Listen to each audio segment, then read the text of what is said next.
Sebaik-baik teman duduk di setiap waktu adalah buku. Seorang pemimpin yang serakah akan menyengsarakan rakyat dan akan bersikap tiran dan otoriter, dan dalam kebijakan keluar akan melahirkan sikap agresif, ekspansionis, dan kolonialis.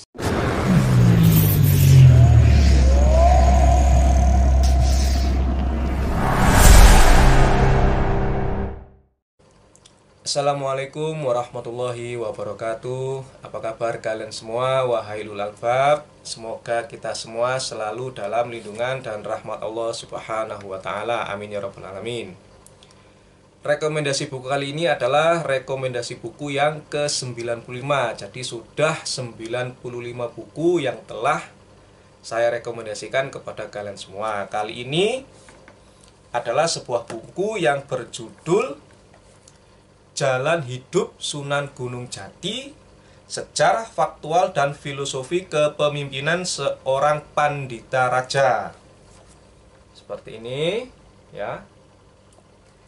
Ditulis oleh Dr. Eman Suryaman, MM. Lalu di sini ada kata pengantar dari Profesor Dr. Kiai Haji Said Akil Siraj, MA. Jadi buku ini tuh karya seorang doktor dan juga diberi kata pengantar dari Profesor Dr. Kiai Haji Said Akil Siraj. Nanti di halaman belakang, di halaman 219, kalian akan diberikan tentang penulisnya, ya, sedikit tentang penulis. Beliau ini sebentar, beliau adalah pelopor, ya. Dr. Haji Eman Suryaman ini adalah pelopor serta pendiri Universitas Nahdlatul Ulama atau UNU di Cirebon. Jadi penulisnya bukan orang sembarangan. Kalian harus mendapatkan buku ini, bos, bagi kalian-kalian yang senang dengan sejarah Wali Songo, khususnya Sunan Gunung Jati. Buku ini adalah diterbitkan oleh Nuansa Cendekia, Bandung, tahun 2015, cetakan pertama. Jumlah halaman 220, ukuran buku 15,5 kali 23,5 cm. Lalu di sini juga ada nomor ISBN-nya, bisa kalian baca sendiri nanti. Seperti biasa, kalian juga harus membaca tulisan yang ada di belakang cover buku ini, ya. Nah, seperti ini.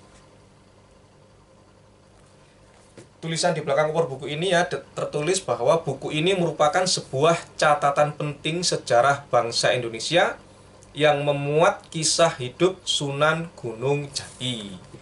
Ia seorang tokoh faktual, ya. Jadi Sunan Gunung Jati ini bukan kisah dongeng. Waduh, Surabaya panas, bos, tumben ini. Nasinya nggak mempan. Jadi buku ini merupakan catatan penting sejarah bangsa Indonesia yang memuat kisah hidup Sunan Gunung Jati. Ya, jumlahnya tadi 220 halaman. Lalu pada halaman 23 nanti, ya. Oh, daftar isinya dulu, daftar isinya, ya. Daftar isinya, bab pertama itu ada pendahuluan.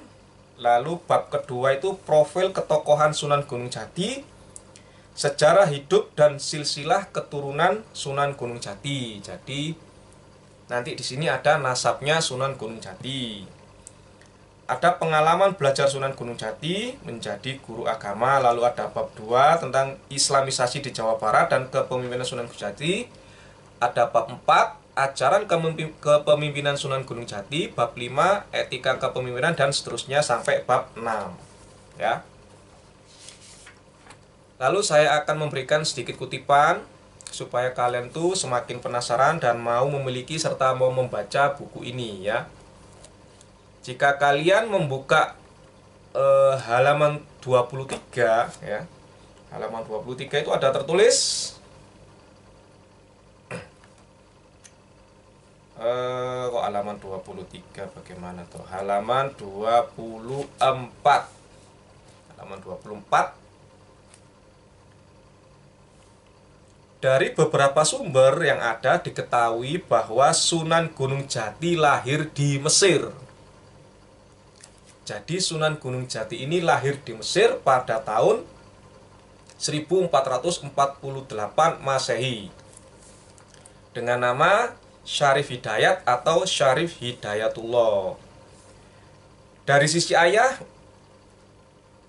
beliau adalah keturunan Raja Mesir, ya, yang bernama Syarif Abdullah dengan gelar Sultan Mahmud. Sedangkan ibu Sunan Gunung Jati bernama Nyai Rara Santang yang juga keturunan bangsawan atau darah biru karena dia adalah putri Prabu Siliwangi Raja Pajajaran. Jadi Sunan Gunung Jati ini keturunan bangsawan, ya. Ayahnya seorang Raja Mesir, sedangkan ibunya adalah putri dari Prabu Siliwangi Raja Pajajaran. Kalian juga harus membaca buku Atlas Wali Songo yang telah saya rekomendasikan. Nih, di sini juga ada nasab Sunan Gunung Jati, ya. Jika kalian buka halaman 270 ya sampai 274, di sini ada nasab Sunan Gunung Jati. Nah, asal usul dan nasab, ya. Jadi kalau di sini ada tertulis menurut naskah Mertasinga yang Syarif Hidayatullah yang kelak termasuk dengan Sunan Gunung Jati adalah putra Sultan Hud yang berkuasa di negara Bani Israel, hasil pernikahan dengan Nyai Rara Santang. Sultan Hud adalah putra Raja Odara Raja Mesir, ya. Jadi ada sedikit perbedaan nama tapi sama. Nanti kalian juga disajikan asal-usul dan nasab Sunan Gunung Jati menurut naskah Carita Purwaka Carubanagari. Lalu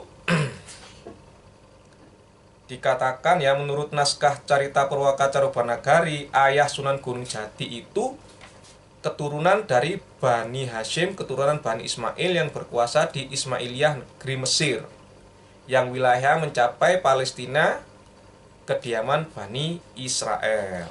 Lalu ada menurut Nagara Kertabumi dan seterusnya. Jadi kalian juga harus baca buku ini, Atlas Wali Songo karya Bapak Agus Sunyoto.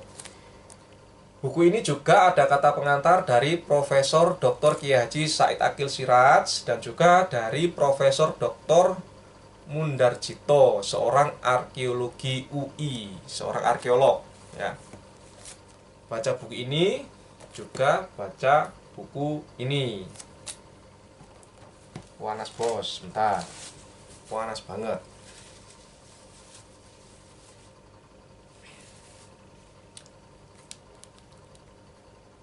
Lalu kalian juga harus membaca ya buku Wali Songo yang telah saya rekomendasikan. Mana buku Wali Songonya? Ini. Kalian juga harus baca buku ini untuk melengkapi kedua buku ini. Dikatakan ya pada halaman 100 ya. Mana tadi halaman 100 ini? Nah, di sini halaman 100 ada Syarif Hidayatullah atau Sunan Gunung Jati. Dikatakan Syarif Hidayatullah lahir pada tahun 1448 Masehi di Mekah. Nah, kalau tadi ada yang di Mesir, sekarang menurut buku ini lahirnya di Mekah. Ayahnya itu bernama Syarif Abdullah atau Sultan Mahmud dan ibunya bernama Nyai Rara Santang dari Sunda, ya. Jadi ada perbedaan tempat kelahiran beliau. Itulah gunanya membaca beberapa literasi atau buku. Kalau yang dua ini di Mesir, ya, kalau yang satu ini lahir di Mekah, ada perbedaan. Nanti juga ada perbedaan yang lain, kalian harus baca sendiri di dalam buku ini. Di halaman 205 ada lagi tentang Sunan Gunung Jati ya, di buku Sunan Wali Songo ini. Nah, di ini Sunan Gunung Jati di Cirebon ya. Sebentar, Sunan Gunung Jati di Cirebon. Nanti di sini ada. Nah, di sini dikatakan ya, Syarif Hidayatullah atau Sunan Gunung Jati menumpang perahu milik orang Jawa Timur dengan tujuan ke Ampel Denta. Saat itu Sunan Ampel membagi tugas penyebaran dakwah Islam. Syarif Hidayatullah atau Sunan Gunung Jati diberi tugas untuk menyebarkan Islam di tanah Sunda, karena ibunya masih berasal dari sana dan juga uaknya kakak dari ibunya. Jadi kalian juga harus membaca sejarah Sunan Ampel. Ini karya Samsud Duha ya. Jadi buku-buku yang saya rekomendasikan itu saling berkaitan satu dengan yang lainnya ya. Sudah berapa buku ini? 4.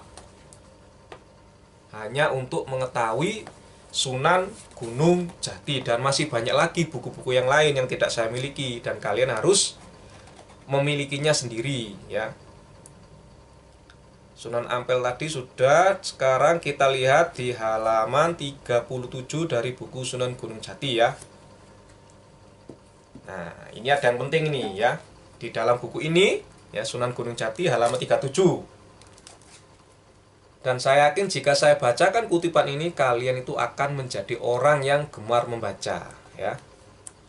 Di halaman 37 ya, tentang di bab pengalaman belajar Sunan Gunung Jati dikatakan atau ada tertulis, pengembaraan Syarif Hidayatullah mencari ilmu menurut penuturan babat dan cerita rakyat Cirebon dilatar belakangi kegemarannya membaca berbagai macam buku. Jadi Sunan Gunung Jati ini sangat suka atau gemar membaca buku, bos. Sehingga beliau itu menjadi sosok pemimpin atau presiden yang berwawasan luas. Di awal-awal saya membuat video, saya merekomendasikan kepada kalian satu buku, yaitu yang berjudul ini, berjudul Kamus Pepatah Arab Mahfuzat, yang disusun oleh tim Wali Pustaka.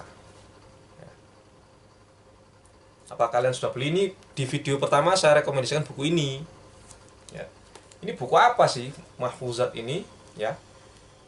Mahfuzat saat ini tak hanya populer di kalangan santri, ia juga sudah banyak dikenal di kalangan masyarakat umum non pesantren. Hal ini tak lepas dari pesan-pesan kebijaksanaan hidup bersifat global yang dikandung oleh Mahfuzat itu sendiri, di samping keindahan bahasa dan nilai sastranya. Jadi di dalam ini tuh ada berapa ya?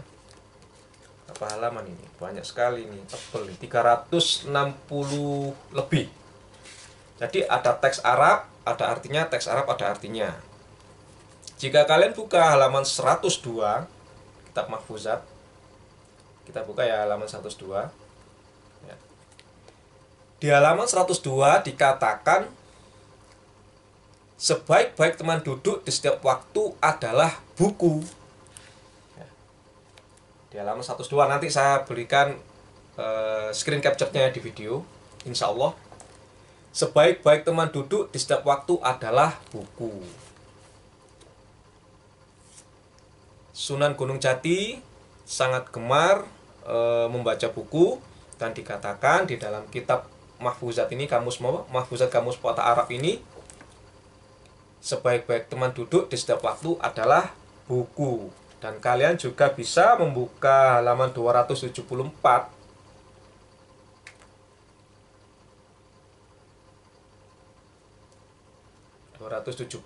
Juga sama ya. Sebaik-baik teman duduk adalah buku. Itu di bab bait-bait hikmah yang ke-10. Ini buku, bos. Teman saya banyak nih buku-buku semua. Di halaman 250 ada tertulis, seseorang itu diketahui melalui apa yang dia baca. Jadi kita mau diskusi dengan seseorang, lalu kita itu bisa tahu materi yang dia diskusikan itu dari apa yang dia baca, bos. Ya, nih, seseorang itu diketahui melalui apa yang dia baca. Kelihatan nggak? Nggak kelihatan ya.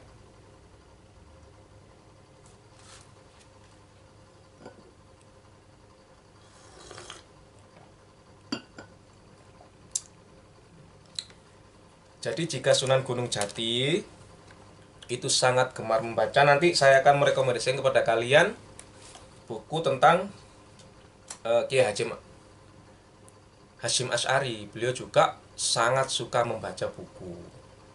Ya. Lalu jika kalian sudah memiliki buku yang telah saya rekomendasikan yang lain, yaitu 10 tanda orang terkena stres, buku ini, di dalam buku ini di halaman 58, ya. Di sini tuh di 57 itu dijelaskan 5 ciri stres, cara terbaik untuk melepaskan stres dengan menjaga hidup seimbang dan selaras. Beberapa gaya hidup yang insya Allah membuat stres itu jauh. Salah satunya menurut buku ini adalah meluangkan waktu untuk diri sendiri, rileks, membaca sambil mendengarkan musik, ya. Jadi salah satu untuk melepaskan stres yaitu dengan cara membaca sambil mendengarkan musik. Jadi kalau kata kitab Mahfuzat, sebaik-baik teman duduk adalah buku, dan seseorang itu diketahui melalui apa yang dia baca. Lalu jika kalian juga sudah memiliki buku yang telah saya rekomendasikan yang lain, yaitu buku Gila Baca ala Ulama, Potret Keteladanan Ulama dalam Menuntut Ilmu. Nih, ya. Jika kalian sudah memiliki buku ini, kalian bisa melihat halaman 40. Nah, di halaman 40 ini ada dikatakan mana ini? Kok halaman ini? Oh, bukan ini. Maksud saya adalah buku ini mengungkap rahasia cara belajar para imam mazhab, ya, kiat-kiat jitu mencapai kesuksesan belajar. Ini juga buku bagus untuk menambah wawasan dan untuk memotivasi kita agar gemar membaca buku atau senang membaca buku. Jika kalian membaca daftar isinya, ya, daftar isinya misalnya bab 1 tentang Imam Abu Hanifah. Tentang Imam Abu Hanifah, bos tak taruh bawah ini. Bab 1 tentang Imam Abu Hanifah, ada biografi Imam Abu Hanifah, lalu ada cara belajar Imam Abu Hanifah. Di sini tertulis memurnikan niat, memilih guru yang tepat, menentukan spesifikasi ilmu. Yang keempat, membaca apapun yang tertangkap oleh indera. Jadi cara belajar Imam Abu Hanifah itu ada 15 cara. Kalian bisa baca sendiri dalam buku ini. Salah satunya adalah membaca. Halaman 40 ya. Nah, di dalam halaman 40 ada tertulis, pada hakikatnya belajar adalah membaca. Membaca apa? Di sini dikatakan di halaman 41, membaca apapun yang tertangkap oleh indera merupakan salah satu metode atau cara belajar yang tidak boleh disepelekan. Sebab membaca pada hakikatnya memiliki arti yang luas. Bukan sekedar membaca kitab atau buku berupa teks semata, melainkan juga segala hal yang ada di sekeliling kita yang sudah disediakan oleh Allah Subhanahu wa Ta'ala di alam semesta ini. Boleh jadi hal itu adalah lingkungan di mana kita hidup, baik realitas sosial maupun budayanya. Boleh jadi pula hal itu adalah realitas diri kita sendiri. Ini seperti makna kata iqra, ya, tafsir kata iqra yang ada di beberapa tafsir. Yang dimaksud Iqra atau membaca itu tidak hanya membaca teks, melainkan membaca seluruh alam semesta dan termasuk diri kita sendiri. Sunan Gunung Jati suka membaca atau gemar membaca. Imam Ashab itu semua itu cara belajarnya yaitu dengan membaca. Seperti ini. Di bab 2 ada Imam Malik. Ya. Cara yang ketujuh itu mempersiapkan bahan bacaan, yang kesembilan itu membaca secara cermat. Imam Syafi'i, cara belajar yang nomor 5 mempersiapkan bahan bacaan. Imam Ahmad bin Hambal, cara belajar beliau yang nomor 9 menurut buku ini itu mempersiapkan bahan bacaan. Jadi kalian harus memiliki buku ini juga. Itu bos. Oke, jangan lupa beli juga buku ini, yaitu Mengungkap Rahasia Cara Belajar Para Imam Mazhab, karya Yanwar Arifin. Sudah pernah saya bikinkan video rekomendasinya. Lalu di dalam buku ini juga pernah saya rekomendasikan, ya.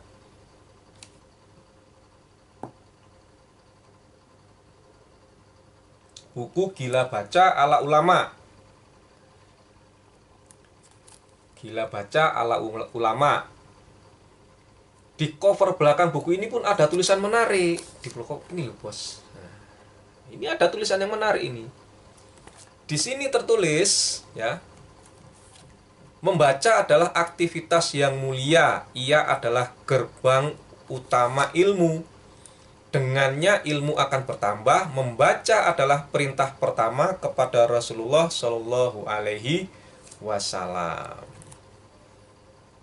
Dari tulisan belakang aja sudah menarik, apalagi isinya. Kalian juga harus memiliki buku ini, ya. Gila Baca ala Ulama, karena membaca itu aktivitas yang mulia. Membaca adalah gerbang utama ilmu. Dengan membaca, ilmu kita akan bertambah, dan membaca adalah perintah pertama kepada Rasulullah Shallallahu Alaihi Wasallam. Itu bos. Ya. Tadi ada kitab mahfuzat. Nih. Ya, lalu ada 10 tanda orang terkena stres, karena di sini tertulis salah satu cara melepaskan stres adalah dengan membaca sambil mendengarkan musik. Lalu ada mengungkap rahasia cara belajar para imam mazhab. Ya. Para imam mazhab pun senang sekali membaca buku. Lalu di sini juga Gila Baca ala Ulama, ini buku bagus, bos. Sudah pernah saya rekomendasikan, jadi saya nggak akan mengulasnya lagi. Nah, bagi kalian yang menyukai sosok Jalaluddin Rumi, yang kalian tahu hanya filosofinya saja, kata-kata mutiaranya, kalian juga harus membeli buku ini. Ya. Buku ini adalah Belajar Hidup dari Rumi, serpihan-serpihan puisi penerang jiwa, karya Haidar Bakir. Apa cak spesialnya? Spesialnya buku ini apa? Jika kalian sudah punya buku ini, ya, coba kalian buka halaman 145. 145. Nah, ntar bos, tak ngopi sih.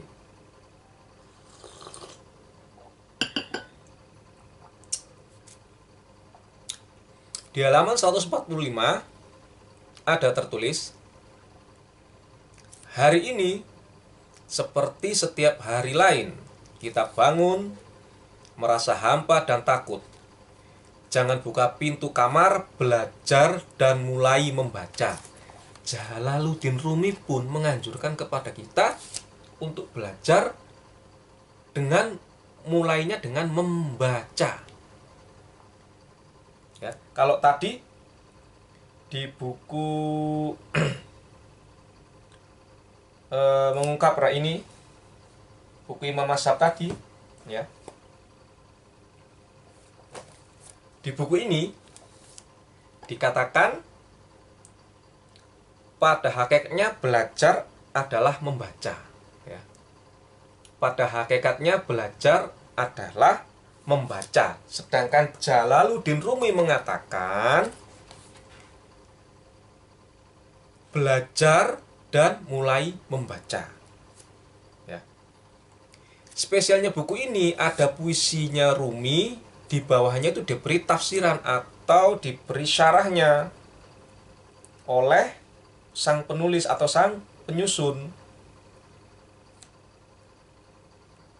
Ya, jadi buku ini tuh diberi syarah di bawahnya atau diberi penjelasan oleh penyusun buku ini. Jadi puisi Rumi atau perkataan Rumi yang mengatakan hari ini seperti setiap hari yang lain kita bangun, merasa hampa dan takut.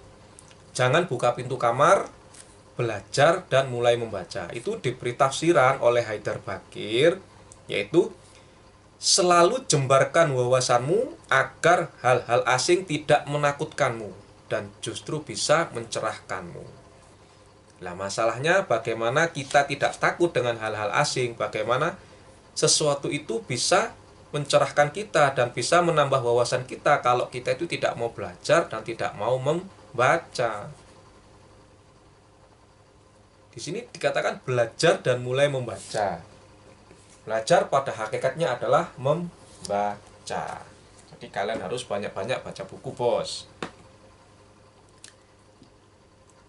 Di halaman 95, balik lagi ke buku Sunan Gunung Jati ya. Ini. Di halaman 95 ada tertulis. Mana 95 ini?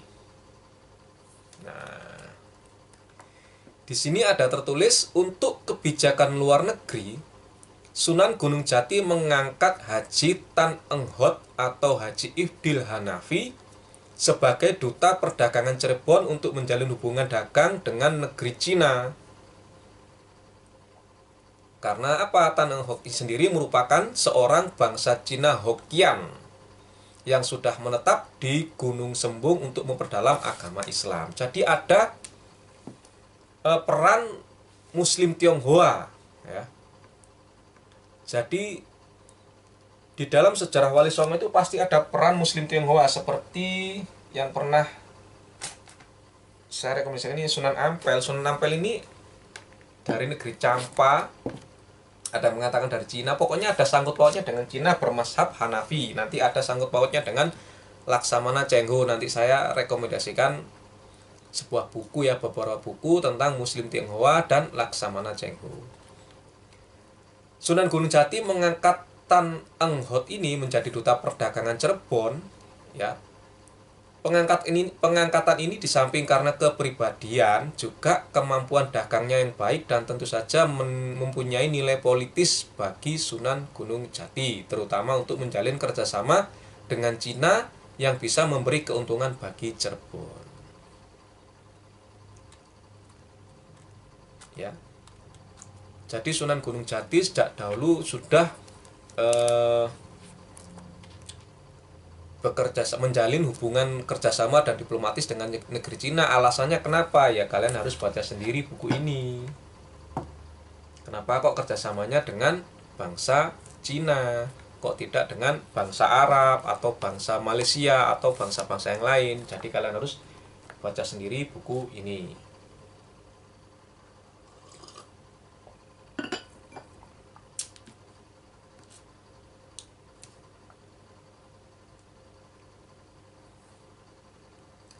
Lalu di halaman 115,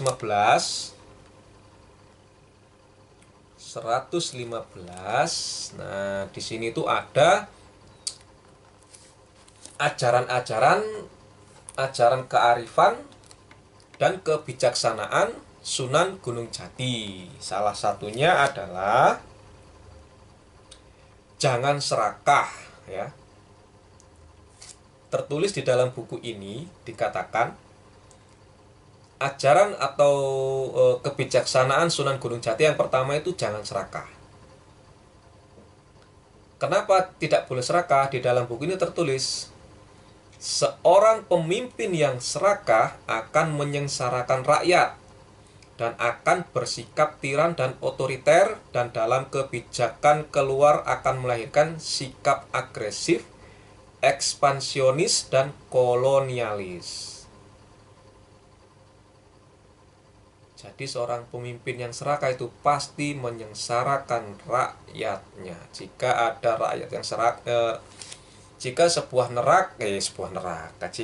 negara rakyatnya itu sengsara, maka pemimpinnya itu pasti memiliki sifat serakah.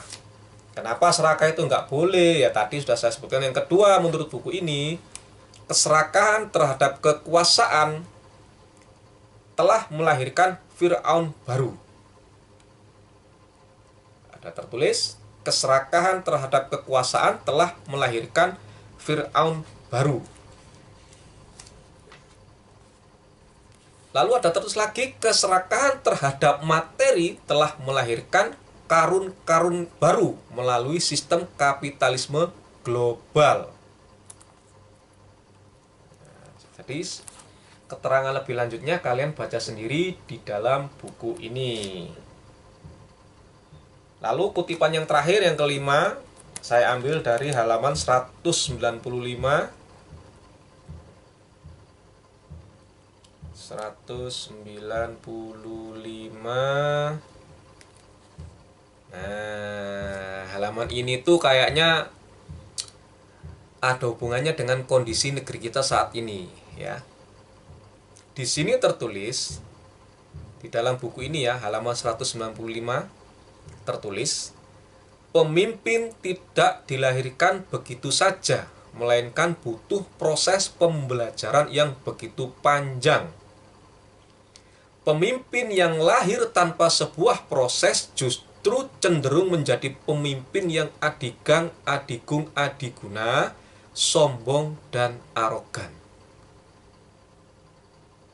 Jika ada yang pemimpin-pemimpin instan, menjadi ketua partai instan, tanpa ada proses pembelajaran yang panjang, maka menurut buku ini akan menjadi pemimpin yang adigang, adigung, adiguna, sombong, dan arogan. Jadi kalian tuh harus membaca buku ini. Sebenarnya ada tentang kepemimpinan di buku Ihya Ulumuddin, tapi tertinggal di Sidoarjo, lupa, tidak saya bawa tadi pagi. Jadi buku ini akan sangat baik untuk kalian baca, untuk mengetahui sejarah tentang Sunan Gunung Jati dan tentang ajaran-ajaran Sunan Gunung Jati dan tentang kepemimpinan Sunan Gunung Jati. Ini buku yang menarik, bos. Kalian harus punya buku ini, kalian harus mendapatkan buku ini, kalian harus baca buku ini dari halaman awal hingga halaman akhir. Oke?